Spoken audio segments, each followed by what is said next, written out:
This month in SSW Tech News, have we had the next DeepSeek moment with China's new Manus? Also, OpenAI has released some new tools for creating agents, and we're seeing the first quantum computing chips. All that and more. I'm Cogan, let's get into it.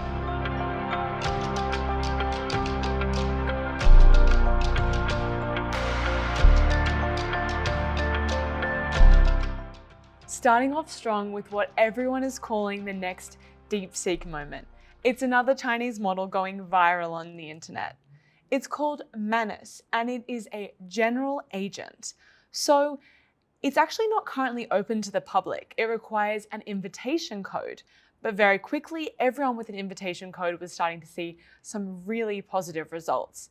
It performs well on all the Gaia benchmarks, and it is completely agentic. Let's check out this video to see some of its functionality.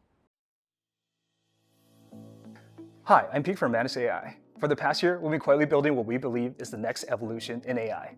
And today, we're launching an early preview of Manus, the first general AI agent.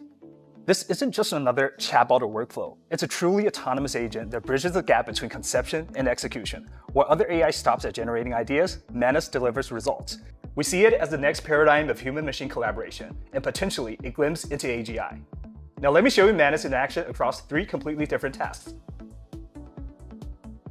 Let's start with an easy one. In this example, we'll ask Manus to help screen resumes.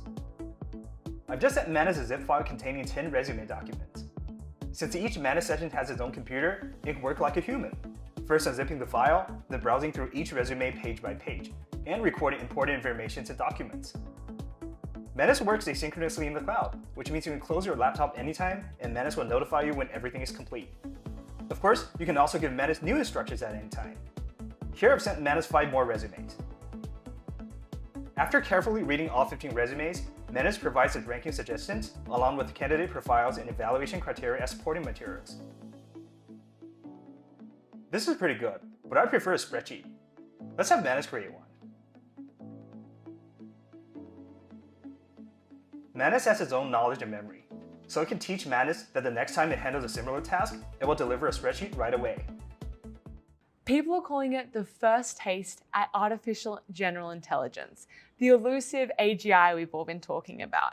But just to strip it back, what it really is Claude 3.5, and they've been quite open about it, with 29 active tools, including web browsing. So it's really just a first effective agent.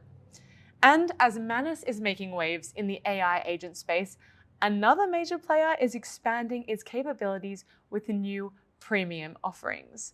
Over to OpenAI. OpenAI has plans to launch specialized AI agents priced at up to $20K USD a month. So there's actually 3 tiers that they're offering. Let's walk through them. The first and most expensive tier at this $20K a month is a PhD level researcher. That's what your money buys you. It's like deep research, but a lot better.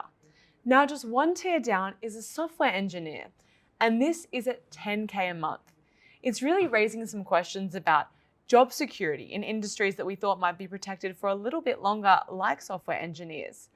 And then at just $2K a month. Now, this is quite cheap if we consider the wage of a high-income knowledge worker.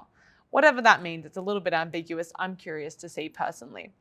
As these plans become a reality, we'll see whether these 3 tiers start replacing jobs across many industries. Now, staying in the OpenAI world, to support these advanced agent capabilities, OpenAI is also releasing new developer tools. As OpenAI sunsets assistant APIs, we're seeing the new release of Responses API and Agents SDK. That's software development kits. Basically, these tools are to help developers and enterprises build useful and reliable agents. So we see the death of the chatbot and again, the rise of the agent. And if we just scroll down here, we can see some of the tools.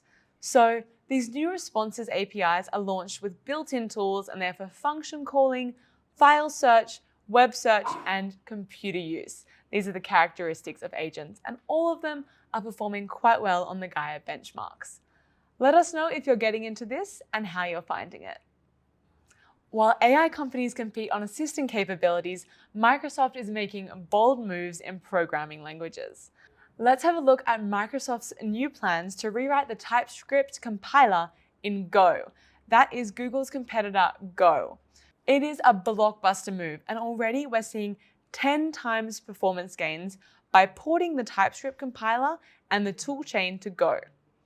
Let's have a look at this video to explain in more depth what's happening. TypeScript is not your typical programming language. It's a superset of JavaScript and doesn't actually have its own runtime. TS code gets compiled or transpiled to JS code, which then runs somewhere like Node.js, Deno, Bun, or the browser. The problem is that because the TypeScript compiler is written in TypeScript, there's an inherent lack of support for low-level optimization, like direct memory access, native multithreading, and so on. The only way to truly fix the TypeScript compiler was to not write it in TypeScript. By switching to Go, the compiler is already 10 times faster. Like they cut the VS Code compile time from 70 seconds to 7 seconds, and they got similar 10x speedups on a bunch of other projects. That's cool and all, but the average developer should also see big performance gains in the editor. In big projects, TypeScript can be annoyingly slow in VS Code, but the new compiler will change that in a big way. It's worth noting that this technology won't be phased in until TypeScript 7, and we are currently sitting at TypeScript 5.8. But still, it's a huge move to be working with competitors' technology. Now, some developers are wondering if bypassing their own C# indicates its reduced strategic importance in Microsoft, but the organization does continue to invest in .NET. And speaking of which, we can see the newest updates in .NET Aspire 9.1. We can see 6 great new features over here, including resource relationships, so we can see the new resource hierarchy displays. We also have independent language override, as well as some filtering options. And you can see more about that on dev blogs. Now moving from software to hardware, we are seeing the rise of quantum computing with Microsoft's new Majorana 1 chip. Now, it's not quite there, but it is carving the path to quantum computing. With a supercomputer that can fit into the palm of one's hand, we are seeing the way to a single chip with up to 1 million qubits. This kind of chip could perform simulations with a lot more accuracy and help us improve our understanding of the natural world and unlock some breakthroughs in medicine and material science. Now, it's worth noting that while Microsoft was the first, they are not the only, and we're starting to see some competitors arrive, including Google's Willow and Amazon's new Octolot, which confusingly actually doesn't have 8 but 9 qubits. Let us know who you think is going to win this race. And to finish on something a little more flamboyant, we have Tesla in freefall, both stocks and public sentiment. Its stocks are down more than 50% since December. Tesla sales in California are plummeting. We have Cybertruck deliveries paused because the cars are just falling apart.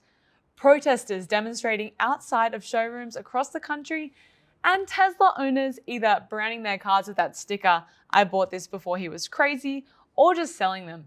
I know in the tech community we love EVs, but now might be the perfect time to start looking at these competitive Chinese models like BYD, Build Your Dreams, or the new Neo cars. Now, there are still ethical questions about whether buying a Tesla is better than buying a Chinese-made car, but you, as an EV owner or a prospective EV owner, get to make that decision. Let us know your thoughts. That's all in SSW Tech News this month. If you think we've missed any important stories, let us know in the comments. And if you're interested in another tech dive, check out this month's .NET user group.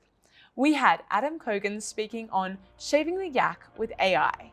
Devs want specs, product owners want speed. Check out that video over here.